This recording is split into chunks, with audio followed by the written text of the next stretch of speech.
Hi friends, welcome to Anjan ಅಡುಗೆ. ಇವತ್ತು ನಾನು ಚಿಕನ್ ಗ್ರೇವಿ ಅಥವಾ ಸಾಂಬಾರು ಮಾಡ್ತಾಯಿದ್ದೀನಿ.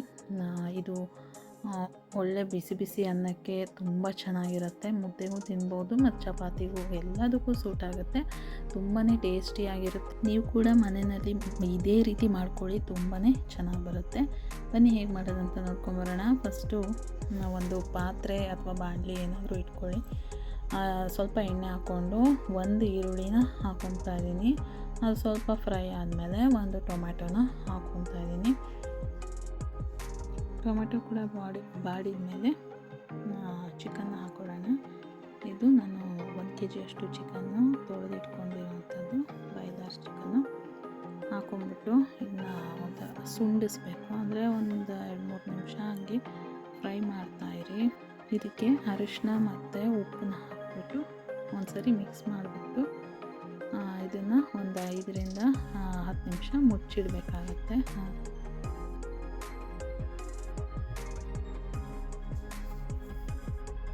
ಈಗ ಇನ್ನೊಂದು ಪ್ಯಾನಲ್ಲಿ, ಅದು ಒಂದು ಕಡೆ ಬೇಯ್ತಾ ಇರಲಿ, ಇನ್ನೊಂದು ಪ್ಯಾನಲ್ಲಿ ಒಂದು ಸ್ವಲ್ಪ ಎಣ್ಣೆ ಹಾಕ್ಕೊಂಡು ಸ್ವಲ್ಪ ಮಸಾಲೆ ಹುರ್ಕೊಳ್ಳೋಣ.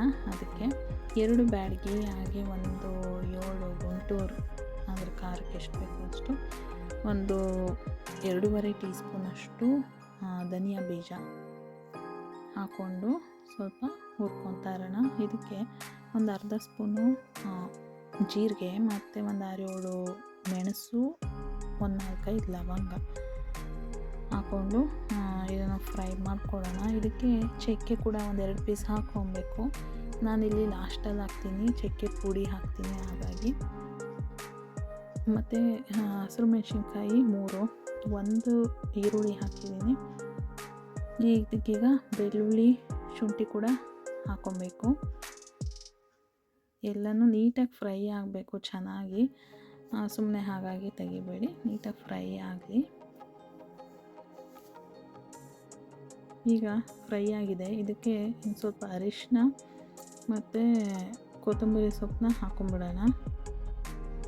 ಟೊಮೆಟೊ ಕೂಡ ಹಾಕ್ತಾಯಿದ್ದೀನಿ ಮತ್ತು ಕೊತ್ತಂಬರಿ ಸೊಪ್ಪು. ಈಗ ಚಕ್ಕೆ ಪುಡಿ ಹಾಕಿದ್ದೀನಿ. ಈಗ ಇದು ಫ್ರೈ ಆಗಿದೆ. ಇದಕ್ಕೆ ಲಾಸ್ಟಲ್ಲಿ ಒಂದು ಸ್ವಲ್ಪ ಕಾಯಿ ತುರಿ ಹಾಕ್ಕೊಳ್ಳೋಣ. ಒಂದು 1/2 ಕಪ್ ಅಷ್ಟು ಕಾಯಿ ತುರಿ. ಇದು ಸ್ವಲ್ಪ ಗ್ರೇವಿಗೆ ಥಿಕ್ನೆಸ್ ಕೊಡುತ್ತೆ, ಹಾಗಾಗಿ ಸ್ವಲ್ಪ ನೀರು ಹಾಕ್ಕೊಂಡು ಇದನ್ನು ಆರೋದಕ್ಕೆ ಬಿಟ್ಬಿಡೋಣ. ನೋಡಿ, ಇಲ್ಲಿ ಆರಿದೆ.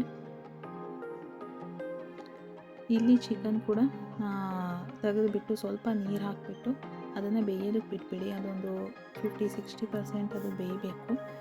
ಈಗ ಇದನ್ನು ಕೂಲಾಗಿರೋವಂಥ ಮಸಾಲೆನ ಹಾಕ್ಕೊಂಡು ಗ್ರೈಂಡ್ ಮಾಡ್ಕೊಳ್ಳೋಣ. ನೋಡಿ ಆಗಿದೆ. ಈಗ ಇಲ್ಲಿ ಚಿಕನ್ ಕೂಡ 50% ಬೆಂದಿದೆ. ಈಗ ಇದಕ್ಕೆ ರುಬ್ಬಿರೋವಂಥ ಮಸಾಲೆನ ಹಾಕ್ಕೊಂಡು ಜಾರ್ ತೊಳೆದಿರೋವಂಥ ನೀರನ್ನು ಕೂಡ ಹಾಕ್ತಾಯಿದ್ದೀನಿ. ಸ್ವಲ್ಪ ಇದು ಚಿಕನ್ ಜೊತೆ ಬೇಯಲಿ, ಅಂದರೆ ಚಿಕನ್ಗೆ ಎಲ್ಲ ಮಸಾಲೆ ಎಲ್ಲ ಹೊಂದ್ಕೊಬೇಕು.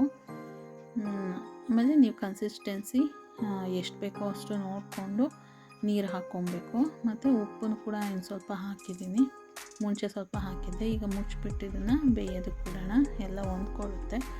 ನೋಡಿ ಕುದೀತಾ ಇದೆ, ಮಸಾಲೆ ಎಲ್ಲ ಕೂಡ್ಕೊಂಡಿದೆ. ಕನ್ಸಿಸ್ಟೆನ್ಸಿ ನಾನು ಇಷ್ಟು ಮಾಡ್ಕೊಂಡಿದ್ದೀನಿ. ಇದೇ ರೀತಿ ಓಪನಾಗಿ ಮುಚ್ಚಿಬಿಟ್ಟು ಸ್ವಲ್ಪ ಹೊತ್ತು ಬೇಯಿಸಿ, ಆಮೇಲೆ ಸ್ವಲ್ಪ ಓಪನಾಗಿ ಬೇಯಿಸಿದಾಗ ಸ್ವಲ್ಪ ಗ್ರೇವಿ ಈ ಥರ ಗಟ್ಟಿಗೆ ಬರುತ್ತೆ ಓಪನಾಗಿ ಕುದಿಸಿದಾಗ. ಮತ್ತು ಮೇಲಿಂದ ಒಂಚೂರು ಕೊತ್ತಂಬರಿ, ಪುದೀನ ಕೂಡ ಹಾಕ್ಕೊಂಡ್ರೆ ರೆಡಿ ಆಗುತ್ತೆ. ನೋಡಿ, ಓಪನಾಗಿ ಕುದಿಸಿದಾಗ ಲಾಸ್ಟಲ್ಲಿ ಇಲ್ಲಿ ಎಣ್ಣೆ ಥರ ಸೈಡಲ್ಲಿ ಬಿಟ್ಕೊಳುತ್ತಲ್ವ, ಆ ಥರ ಬಿಟ್ಕೊಬೇಕು. ಈಗ ರೆಡಿಯಾಗಿದೆ ನಮ್ಮ ಚಿಕನ್ ಗ್ರೇವಿ. ಈ ಗ್ರೇವಿ ಅಂತೂ ಯಾವುದಕ್ಕೆ ಬೇಕಿದ್ರೂ ನೀವು ಹಾಕ್ಕೊಬೋದು. ಅನ್ನಕ್ಕೆ, ಮುದ್ದೆಗೆ, ಚಪಾತಿಗೆ, ಒಂಥರ ಆಲ್ ಇನ್ ಒನ್ ಅಂತ ಹೇಳ್ಬೋದು.